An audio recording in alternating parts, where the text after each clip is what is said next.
Welcome to Alex and Annie, the Real Women of Vacation Rentals. I'm Alex. And I'm Annie. And we are joined today with Katie Briscoe, who is the CEO of MMGY Global, which is a $100 million integrated travel marketing firm that operates all around the world. Katie, is so great to see you today. Oh, it's so good to see you both. Thanks for having me. Thanks for joining us.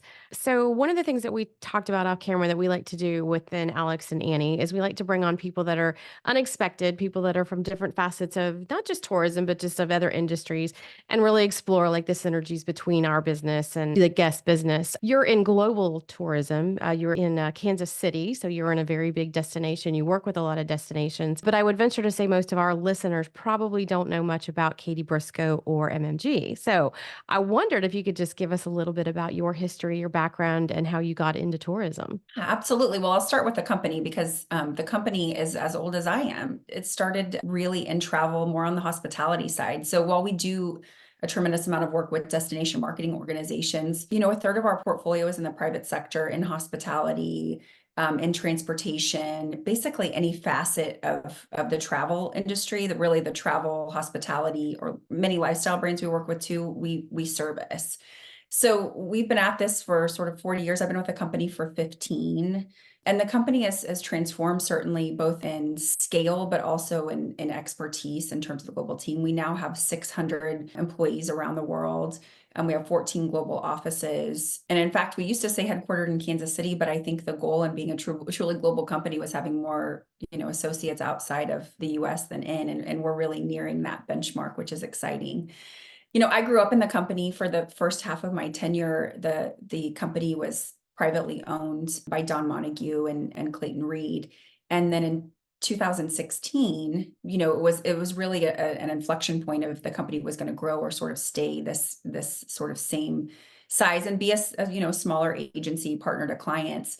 I think many of us who had grown up in the business and knew what we could do were really, excited to start investing in other businesses and capital investments and service lines.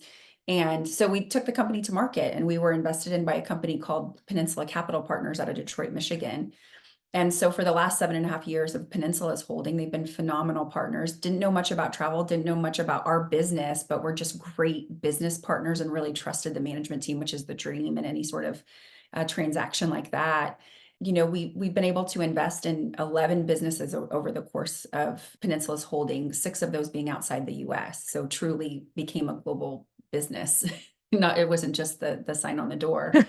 Yeah. And more than half of those businesses have been small women-owned businesses. So I pinch myself every day that we now have a field of 19 founders tied to our global business, our global platform, that have spearheaded thought leadership, research efforts across the travel industry. I think about the exposure to that caliber of thinking, and I just can't believe I have the opportunity to be a part of it. So I became CEO last January. I worked my way up nearly every job in the agency, but came up through the client service side, which I think if you poke around a lot of executive teams and agencies, a lot come up through the account management side, because at the end of the day, we're customer service company and obviously trying to drive real outcomes. We're not a vanity shop. We like awards, but it's not a traditional shop in which the awards are paramount to our success. It really truly is about, growing clients' business, growing their share of wallet, really expanding their brand profile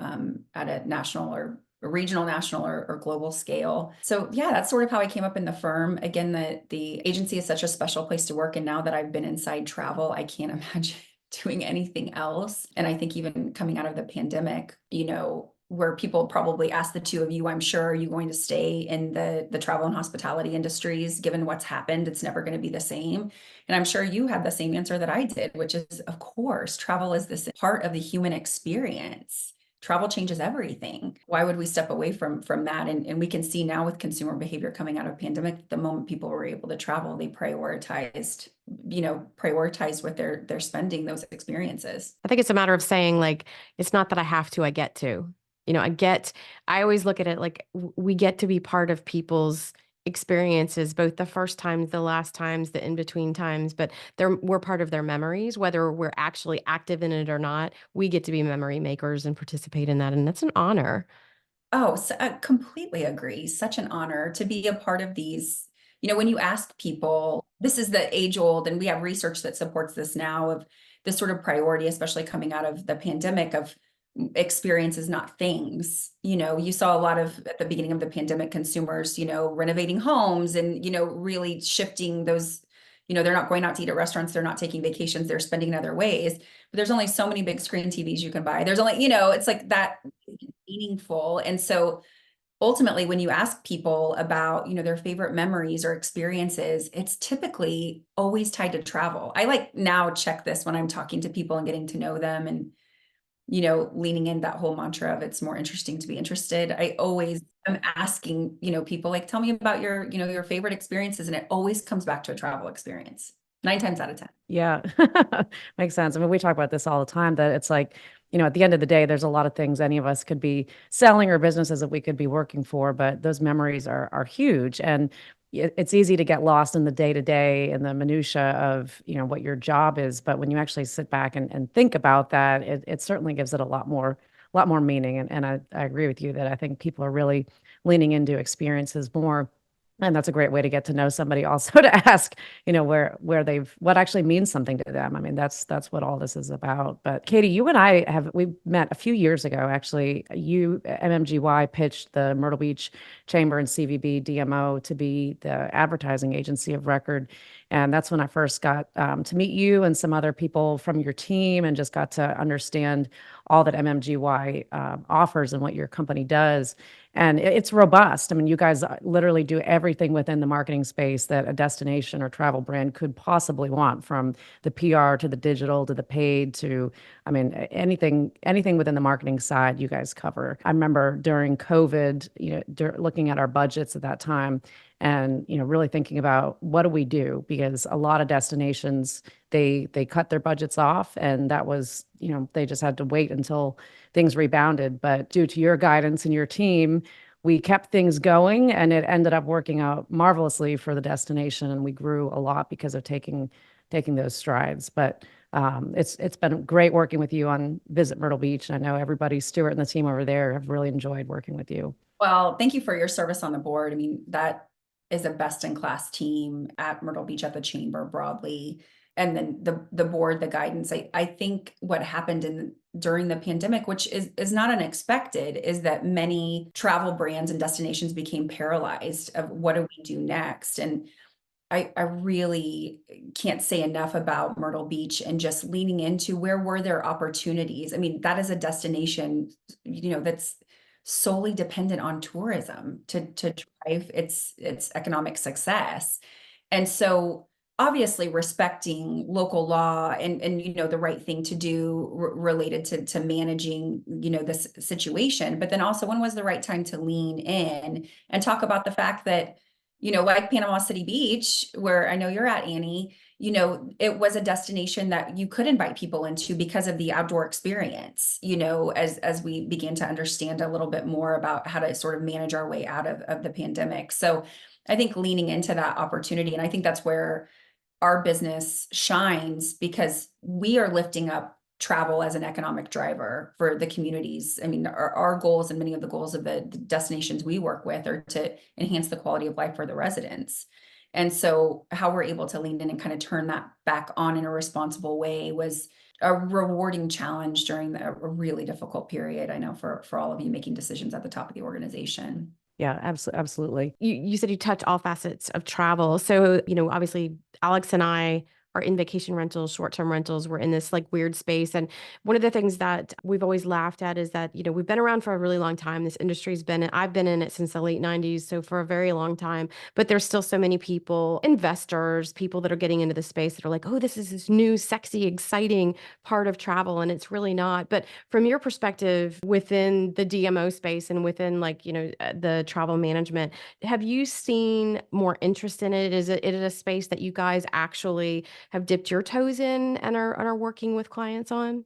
This goes back to all the things that we learned in COVID, is that the travel industry is this complex ecosystem that's dependent on each other.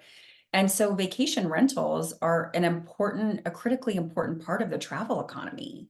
And so ultimately, I mean, I know that the discussion between, obviously I know your background, Annie, which is quite impressive, but being with Marriott Bonvoy and now and thinking about how that fits into even the ecosystem of a major hotel group like Marriott just goes to show the importance of that product inside a destination. And so we do, work and obviously funding and talking about all of those things and how funding works, because many of our destinations are funded by bed tax. I think that's been an interesting conversation that over the years, and how to track what is an extremely complex and far-reaching system. But everything has to be, the vacation rentals, the hotels, like those are the products and experiences inside these destinations that travelers are demanding, that they want to experience. And so I think having that sort of well-rounded accommodation spectrum inside a destination is really critical to its long-term success.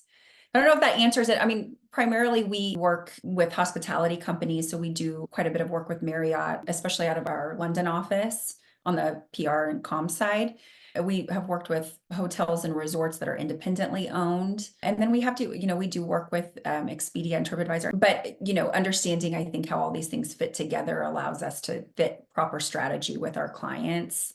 Yeah. So on that, just kind of to dovetail off of it, we have another industry friend. I'm not sure if you're familiar with Jennifer Barbie. She has Destination Innovate, and she does a lot on the DMO side, but really within sort of the digital marketing space. So kind of an expert, social media, that type of thing. And so I met her years ago when I was on the marketing committee for Panama City Beach, and we've just stayed friends. And it's just interesting to see her evolve. But one of the things that was interesting was, again, through COVID, she was working with some of the destinations that all of a sudden they were like, oh my gosh, we had no idea we had vacation rentals in our market. Like they just didn't, they just weren't aware because they were maybe on the periphery of the tourist corridor, or, they were just operating on their own and through Airbnb and not necessarily working with the destination. And so she saw that there was like this need to bring them in the fold within those markets. And so I think it's an interesting space that we're all in now, that the destinations, if they didn't know it before, they definitely know it now, that it's a valuable segment of the market that they need to be aware of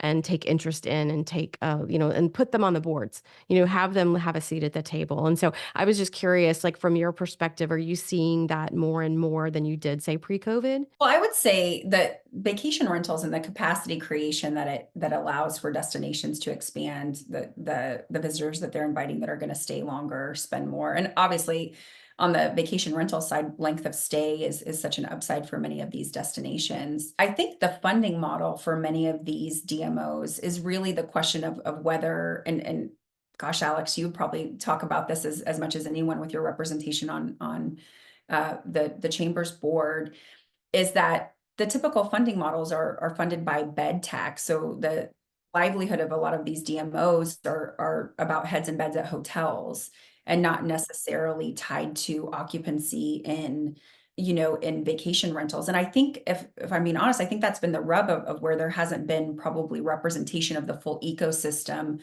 within a destination, to drive strategy forward for the destination. So I do think, to your point, Annie, that's changed substantively as the industry has been impacted by COVID, and then as the industry is consistently impacted by weather events and things like that, where the industry has to come together to rebuild. Yeah, for sure. I mean, obviously, we talk about this quite a bit too, but Airbnb has made just huge impacts on our industry, both as vacation rentals, but also just travel in general. And, what that's done to destinations, that they're trying to find out more and more about the data, how many guests are actually really coming to these Airbnbs. Are they actually paying taxes? That's a big thing for destinations as well. But you guys really specialize in the data side of things, and finding not necessarily the tax side, but I've been working with the key datas of the world and some of the other providers. But how have you seen that change over the years for what the destinations are looking for, and how you guys can bring in those partnerships to fulfill that information? Well, I tell you what, destinations are so critically important to the communities that they serve, and I think sometimes are not understood. The complexity is not understood in what they're managing, because oftentimes with and no funding model is actually the same across these destinations. I mean, we work with the state of Colorado, the state of California, the state of Texas, the state of Michigan, and then we work with, a Myrtle Beach, a Visit Kansas City, a Detroit, a Cleveland. And so the funding models of these destination organizations, I mean, God, there's even talk about, is it destination marketing, is it destination management? what really is the role that these organizations play, which is vital to the communities that they serve, but we're often spending taxpayer dollars. So the pressure on the executives leading these organizations is enormous to really prove out the value. And that's why, we talk quite a bit about how a lot of destination strategies, especially over the last handful of years, have become more resident centric as opposed to visitor centric. I mean, our job, when we're hired on the scene, our job is to invite overnight visitors into destinations to drive economic impact. And long overdue and right is to talk about if our job is really of economic impact, what does that do? It really enhances the quality of life for the residents with infrastructure, investments. Is that really taking place? And how do we think about that narrative? The other piece is when we're marketing destinations, we can have the most beautiful advertising and marketing messages. You both know this, but if they don't come into the destination and have that experience, we're not doing our job. I mean, Right, exactly. And so I do think the complexity of the role of the DMO has continued to evolve and change. But to your point about how important data and insights have been to drive those strategies that get approved on plans for expense, it does come down to understanding where the opportunities are for a market and then understanding how we're bringing in high quality travelers into a destination that really fit the needs of the residents inside. And I don't think we could ever do that without data and insights. And we do a tremendous amount of research work in our travel intelligence operating brand within MMGY, but we also look to a lot of, to key data and to other data sources within a destination to help tell that story of sort of cause and effect. Yeah, I think the rise of responsible travel has been profound and just what that means for the destination, not just, making sure that it's not a crazy amount of people that are coming into the destination, but also that the residents are still be able to enjoy a great quality of life. And, we talk about this at our chamber meetings all the time that, people come here and they vacation and they fall in love with it. And then when they move here, then they don't understand that the reason that we can have these great restaurants and attractions and things to do is because of the tourism. So it's like it's a double-edged sword and how that's presented to them and then how you manage that. But I think there's definitely been a shift, and we've seen it here of, it's not just the marketing that's outside of the destination, it's keeping the people that are here, keeping them happy, because we want them to be the ambassadors of these brands and of the destination. Well, I've always thought about this. My first experience typically in a new city is in my Uber ride, right? Or shared, whether it's a taxi, an Uber, whatever is available. And I talked about this consistently is I love talking to the drivers about, obviously their livelihood is if they're picking me up at the airport, they're glad I'm coming, I hope. Yeah. But just talking about their experience and knowledge of the city and their recommendations and things. So you're right, Alex. I mean, just the real ambassadors of the destination brand are the people working in small business and, working in the hotels and in the resorts and the experience that they give. And so that sort of alignment as stakeholders in the destination brand has become more and more important, as the years have gone on, to really telling an authentic story in the marketplace about what a destination has to offer and then aligning with that right visitor to come in. Another area that Alex and I are really passionate about is kind of like mentorship within the industry, not just within vacation rentals, but just within travel. And so I started out in the business when there was just mostly men dominated, and I think men still dominate a lot of the leadership roles within travel overall. And Alex and I have talked about our experiences were not necessarily full of great women who were like, "Yes, you're going to be wonderful, and let me guide you through." And so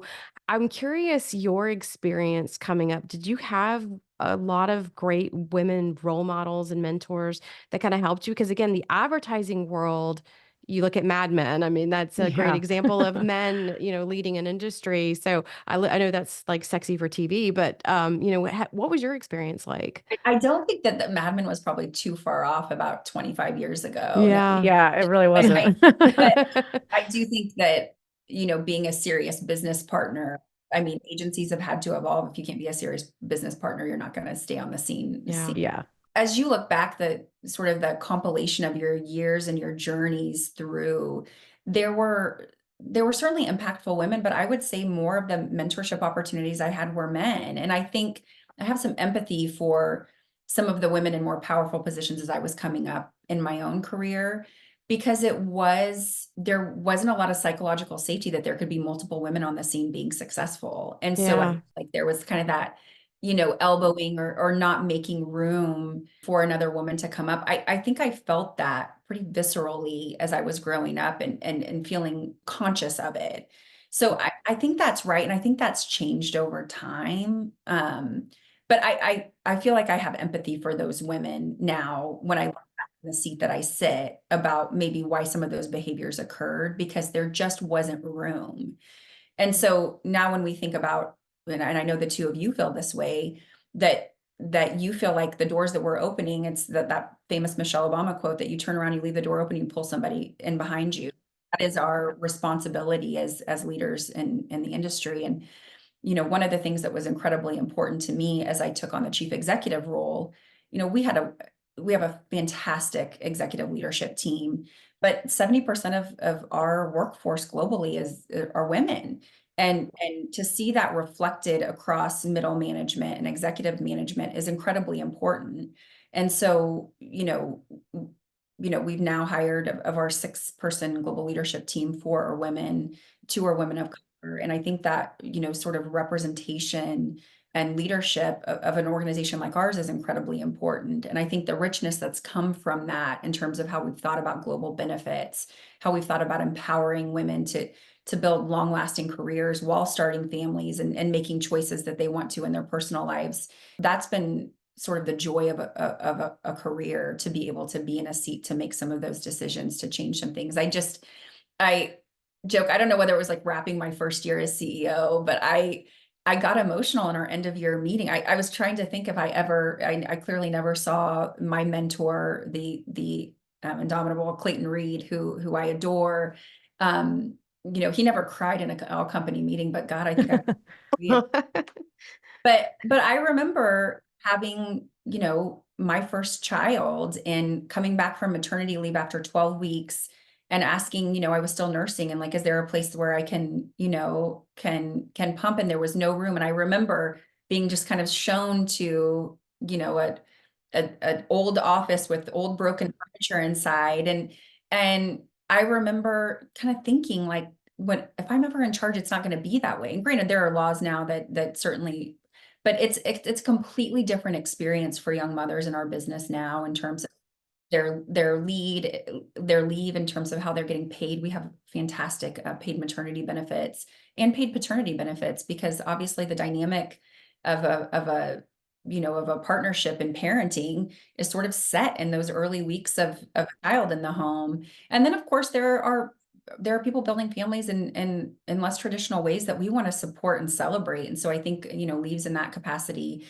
But so balancing those things and creating this environment where people can really see themselves building a long lasting career inside of our company was incredibly important. And then of course the representation at the top and more diverse representation, because it's not just about women. That's incredibly important, I think, in representation in boardrooms, but it's also diversity of thought and life experience that I think has really changed the trajectory of our global company. For sure. And we all know it's mostly women that make the travel decisions anyways. So Yep. that makes sense, right? It is absolutely true. I will say just last week, I'm seeing this trend, which I love, for holidays and gift giving seasons, people leaning into experiences rather than things. It just goes to Yeah. what you were talking about earlier.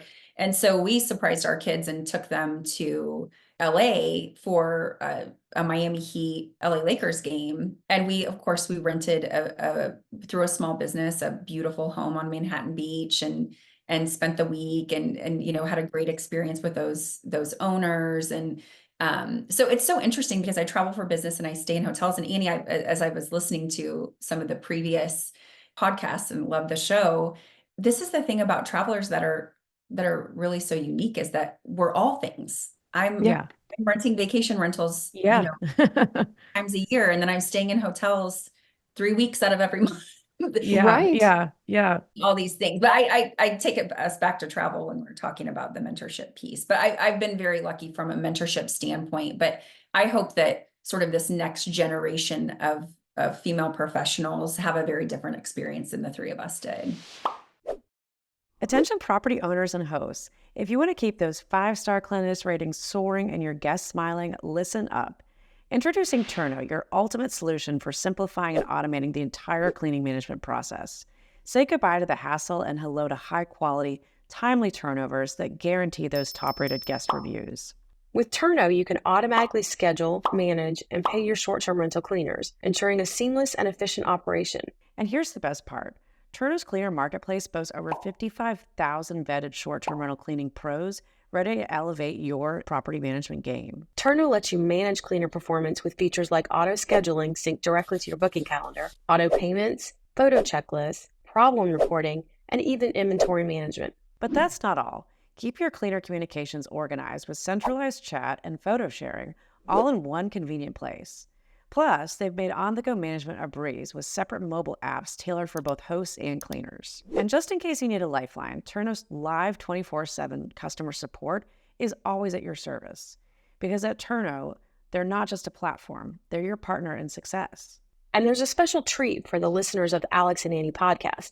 When you try Turno and its Cleaner Marketplace, you'll receive a $150 Amazon gift card exclusively as our thank you to you. So here's how it works. New users can sign up at turno.com/AlexandAnniePodcast. Search for a cleaner in your area, connect with one or more, and then complete a marketplace cleaning. Once you see how easy and simple cleaning management can be, you'll love how much time and money you save, not to mention no more cleaning headaches.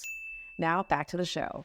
Annie and I are very similar to you in our early careers too, that we both grew up with male mentors that, really took care of us, but just never had that female mentorship. But I think one thing I've learned is, you can read as much as you want, you can listen to other people, but until you actually experience something yourself, you really can't put yourself in somebody else's shoes of what something feels like. So I think, having you being there and being very empathetic and leading the team is going to be instrumental for the growth going forward. But I do know it's been, the first year in a new role is always tough. Annie and I just went through our first year in our jobs, and there's a lot of learning curves. And granted, you've been within the company for a long time, but it can be lonely at the top. And just curious, like what this past year has been like, and is it completely different than what you were doing before, or like what have been the challenges of becoming CEO?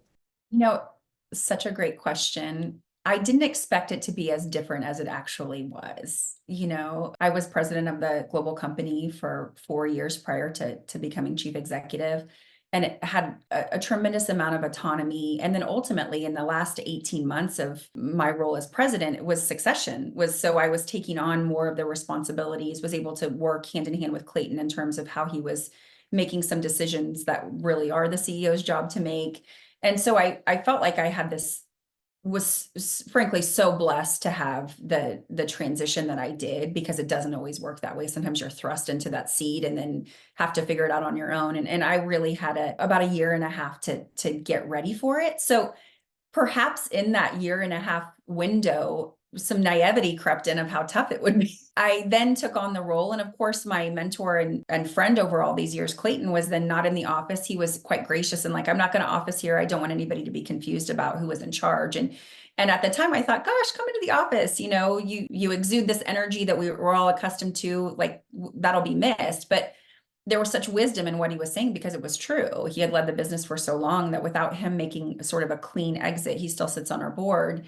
Without him making a clean exit, it really would have been difficult for me to assume the role in the way that I needed to. And, one of the things being with the company for 15 years, I've grown up with so many of the professionals around me who I just love and respect so much. And sort of resetting those professional relationships when you become CEO, that's incredibly challenging because you have to care about different things. There's so much less room for a lot of small talk than there maybe was 5 years ago for me. And I think that does, to your point, Alex, create, a bit of loneliness, because at the end of the day, my job is to keep the business successful. It's the weight of 40 years and now 19 founders, entrepreneurs that started these businesses that are now a part of our global platform, that I think about, and how do I continue on that legacy that they've created of hard work and grit and being customer centric always around the business solutions that we provide. And then the weight of 600 employees who benefits in their livelihoods are really around the success of the business. And so finding that sort of North Star, which is really more making decisions that are good for the business and knowing that those impacts reverberate through the staff, has been a real shift in sort of my executive identity. Mhm. And that's been more challenging than I anticipated. And it's not woe is me. I'm so lucky. And I think that's talk about it very often. I'm not asked the question very often because people don't feel sorry for CEOs and they shouldn't.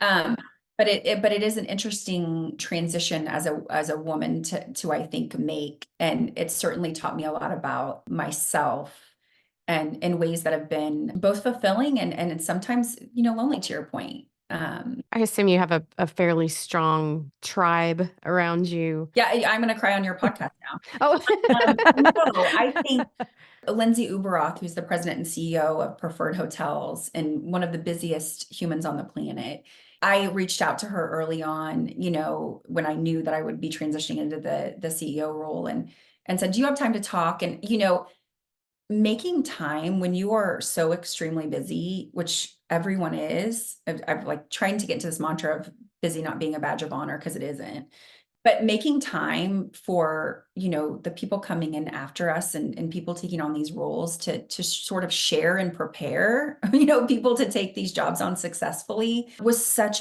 an amazing gift. And I think about people like Lindsay, and there are half a dozen other people that I would mention that were so kind and sort of preparing me for what this might look like and then giving me advice on, where to go to create a network, not only, my friends and family who could care less that I'm a CEO. right. Right. My children are still screaming at me about where their soccer uniforms are at, like and humbling and lovely at the at the same time.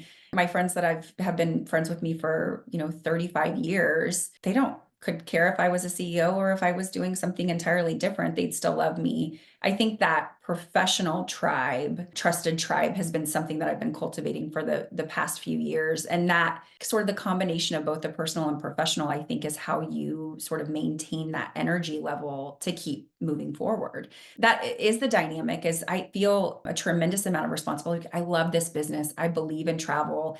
While I have business objectives to a board of investors, that there are realities with that, those objectives don't relate to, that 600 staff members.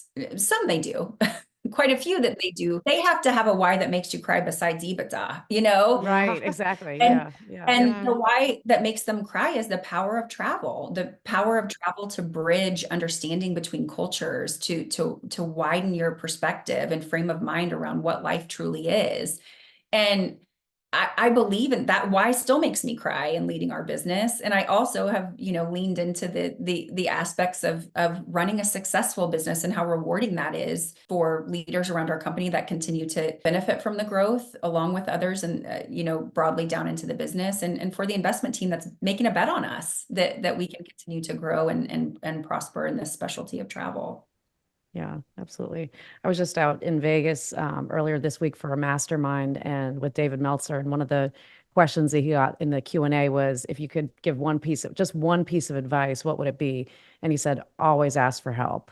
And it's true, right? Because it's like that you feel like you have to go at everything alone sometimes, but people, especially within the travel industry, I would say, are so wanting to help and give. And Annie and I are very lucky within Vacation Rentals that we've got an amazing tribe of people. But I think within an organization or whatever it is what you're doing, just knowing that you can ask for help, and there are people that, because they've been somewhere that you haven't been, they do want to give back and they do want to help. And to the empathy part of what I was saying earlier, you can't understand something until you've experienced it. But then when you have experienced it, it's kind of your duty to pass that wisdom and knowledge on to somebody else who can benefit from that. I don't know who tricked us into thinking that everybody who had taken on these roles before knew absolutely everything. Right. Yeah, It's like nobody. parenting. Yeah, Yeah, exactly. you learn as you go, right? 100%. I listened to, your first of the year episode, the bonus episode about your words of the year and sort of how that guides you. And my word of the year is curiosity,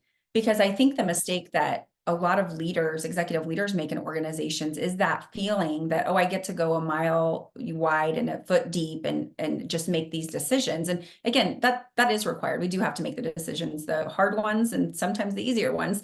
But the curiosity of knowing, being wildly comfortable with what you don't know. Because I think about the professionals I'm surrounded by at MMGY Global, the caliber of clients that we're able to work with, and the perspectives that I get exposed to every day.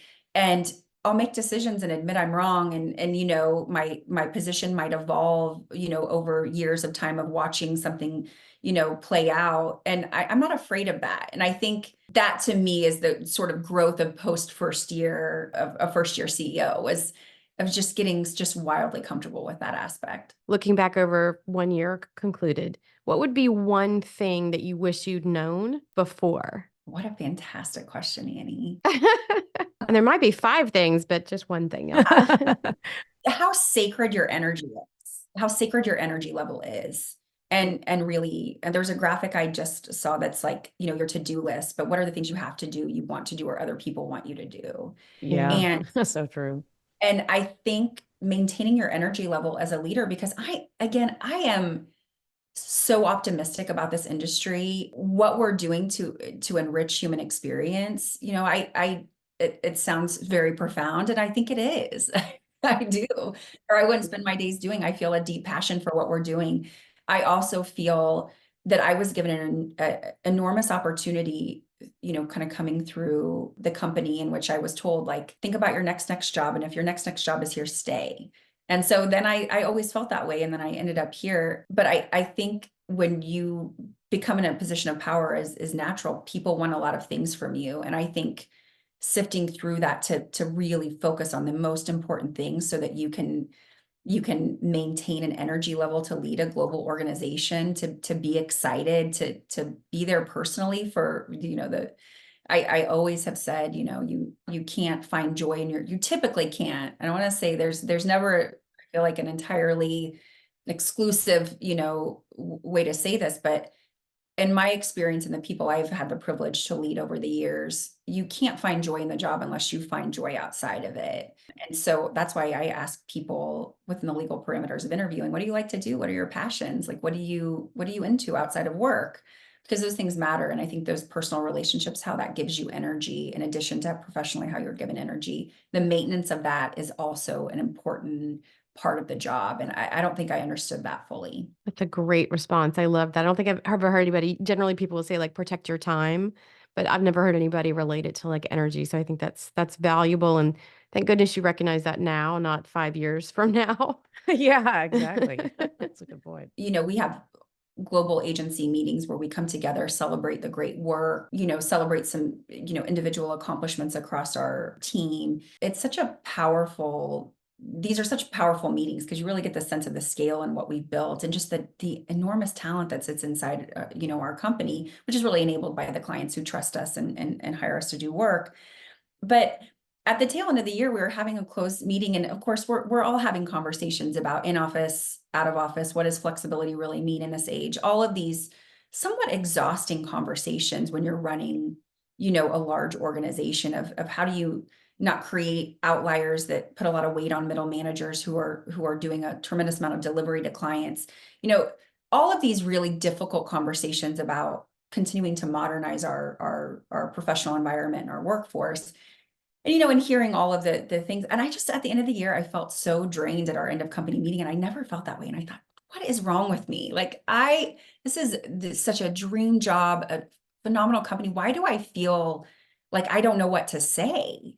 And so I talked to my chief of staff and who runs these meetings, does a brilliant job. And I said, you know what, give me 5 minutes at the end. I'll close it out to get us to the new year, but I'm just going to listen as I would if I wasn't in this job, and just feel inspired, find inspiration from everyone else. And so I did it. I sat there and just, you know, listened to the accomplishments of the year, of the pride people felt in presenting the work that they had done, that, you know, the changes that we had made in businesses in terms of the marketing efforts, how that had grown, you know, the bottom line for our clients, you know, promotions of our clients. You know, our job is to get them new jobs and bigger jobs, you know?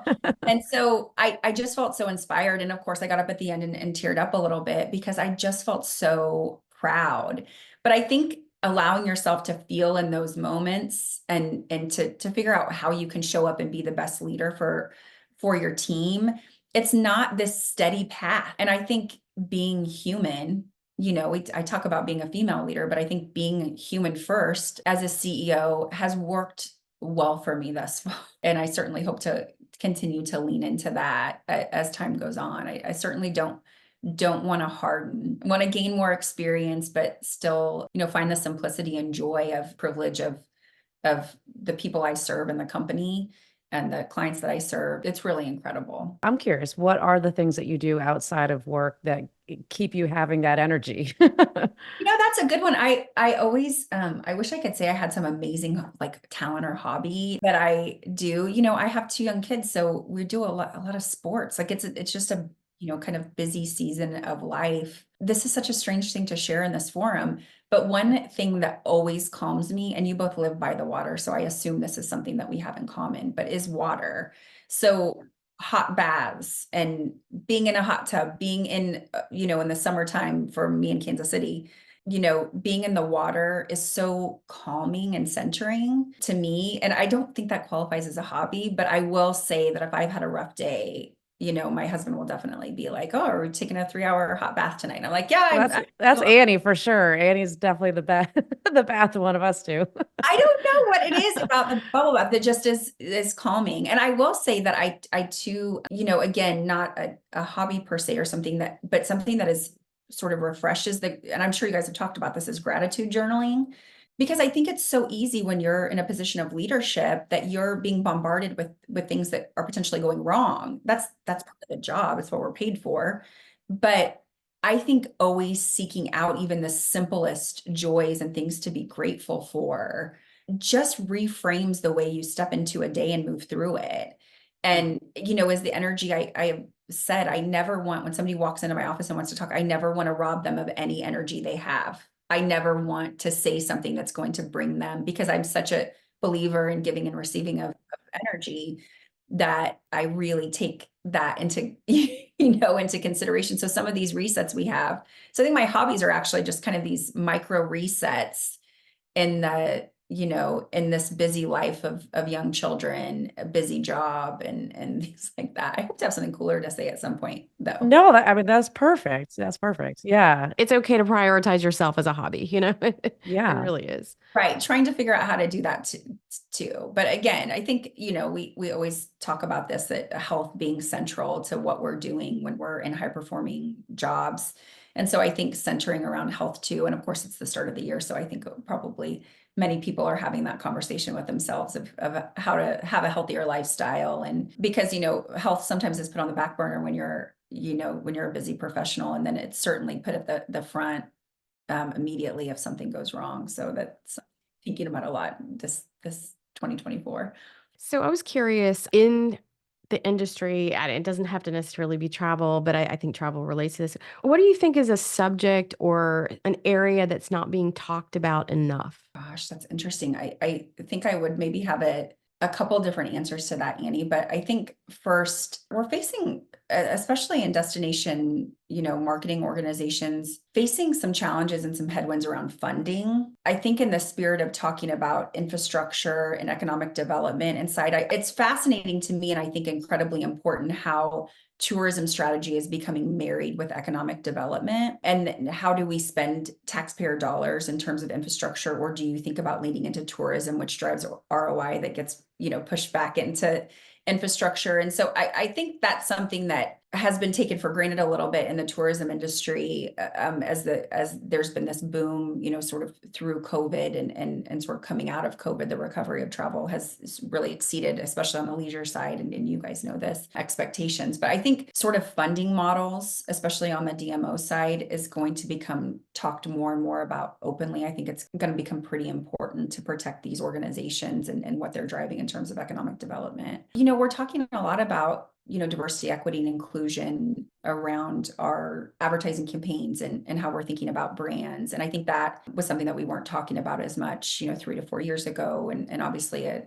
variety of events leading to that need to be on the forefront. But I think that continues to be an important conversation across destinations and what that strategic imperative really means to those groups. And that's a fantastic question. Those are 2 great answers too. Yeah, really. Yeah, I would echo both from what I see, on our side of the chamber DMO world, but the funding models for sure. I mean, that's definitely something that's top of mind, and we're hearing that in a lot of different areas that we go to. But it really just it takes preparation. And I know when we've changed our funding models and our different advertising programs they're pretty. I mean, it's a complex thing here, but it takes planning. It takes a couple years to really get things in motion to make sure that you're ahead of the tide. And especially, I mean, from the legislative standpoint, we're seeing a lot of issues that some of them come from Airbnb, but these DMOs are facing different, the money that's even coming in is different than it was a few years ago, right? I mean, this is not going to be, I think 2024 is going to be a challenging year. I think it's going to be more challenging than 2023.